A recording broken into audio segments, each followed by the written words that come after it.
Some lawmakers have made headway in relaxing state gun ownership laws since Republicans took power in 2011.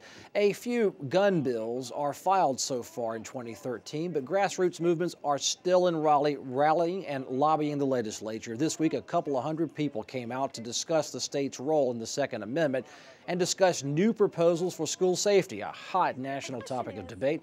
I caught up with Grassroots North Carolina President Paul Vallone. Our recommendation would be that we simply expand the concealed carry law to include educational properties in order to create a deterrent to people who might be prone to violence.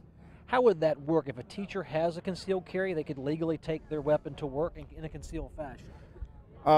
Teachers would be one possibility.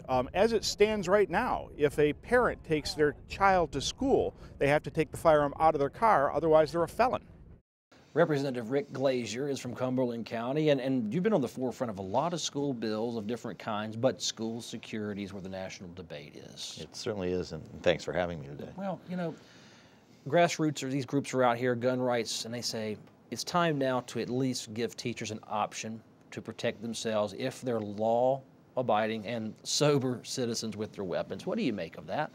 Well, I think, again, you've got to go back to thinking what we're trying to accomplish. And I think everybody agrees, whatever side of the aisle of the ideology you're on this debate, it's all about safe schools, safety for the kids, safety for the staff. But you got to remember that there's multiple types of threats that face schools. There's sort of threats from the outside, as we saw at Newtown, and there's threats from the inside, as we saw at Columbine.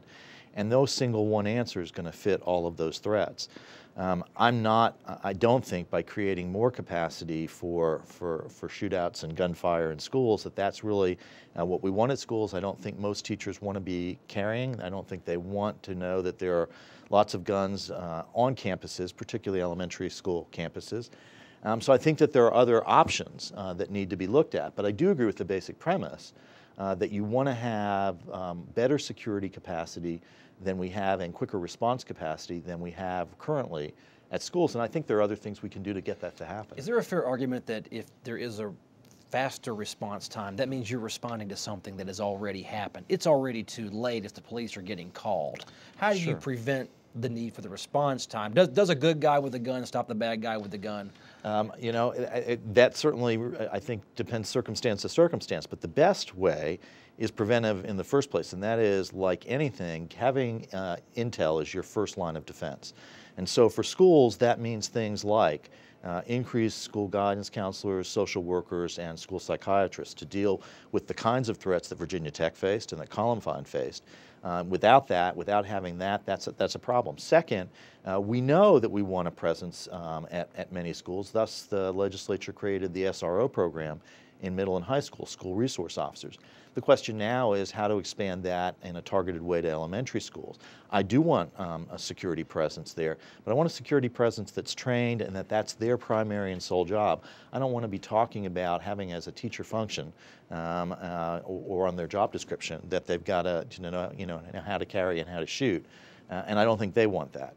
I think as well, there are some smaller devices and things that we need to do.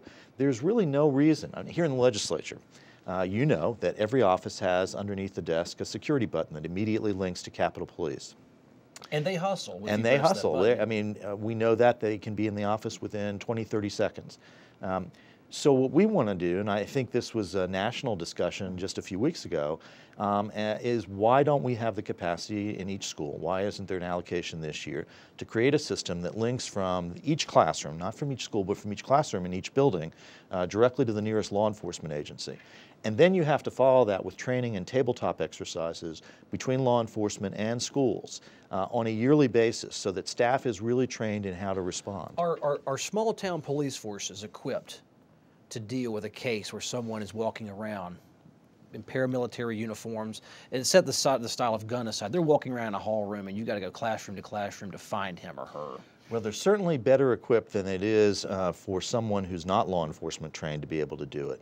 But I think that that's a legitimate question that my assessment would be is that we're not, because we don't have the consistent training that needs to happen professionally to make us be able to sort of, by habit, respond in a way that needs to get as quickly as possible to the site. I think that gets back to simply exchange as well of documents between law enforcement agencies and school districts of the interior and exterior floor plans of every school so that there's some working knowledge when anything happens. And that's done in some systems, it's not done in other systems. So I think there's a whole range of things that we need to do.